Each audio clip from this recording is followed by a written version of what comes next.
जिले के सिंधवाही तहसील के नवर गांव में दिल दहला देने वाली घटना सामने आई, जिसमें 20 वर्षीय होनहार छात्र अनुराग बोरीकर ने सुसाइड नोट लिखकर फांसी लगाकर आत्महत्या कर दी। जिले के सिंधवाही तहसील से एक अत्यंत दुखद खबर सामने आई है, जिसमें सिंधवाही थाना अंतर्गत आने वाले नवर गांव में 20 वर्षीय होनहार छात्र अनुराग बोरकर ने फांसी लगाकर आत्महत्या कर ली।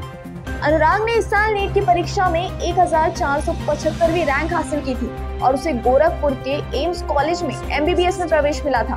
परिजन उसे गोरखपुर छोड़ने की तैयारी ही कर रहे थे कि उसके कुछ ही घंटे पहले मंगलवार की सुबह अनुराग ने मौत को गले लगा लिया। परिजनों को उस पर गर्व था, मगर उसी बीच उसने ऐसा कदम उठा लिया जिसकी किसी ने कल्पना भी नहीं की थी। इस घटना के बाद पुलिस को अनुराग का सुसाइड नोट मिला है, जिसमें लिखा था कि उसे MBBS करने की इच्छा नहीं है। इस संदर्भ में थानेदार कांचन पांडे ने भी सुसाइड नोट की पुष्टि करते हुए बताया कि पुलिस का अनुमान है कि आगे की लंबी पढ़ाई के दबाव के कारण अनुराग ने यह कदम उठाया। बताया जा रहा है कि अनुराग की बहन ने भी 12वीं कक्षा में जिला स्तर पर प्रथम स्थान हासिल किया था। ऐसे होनहार परिवार के बेटे की यह दर्दनाक घटना पूरे क्षेत्र को स्तब्ध कर गई है, जिसके चलते गाँव में मातम पसरा हुआ है। आज सकाळी 4 वाजता माहिती मिळाली की नवरगाव येथे राहणारे श्री अनिल बोरकर यांचा मुलगा अनुराग वय 20 वर्ष त्याने घरी पंख्याला लटकून आत्महत्या केलेली आहे।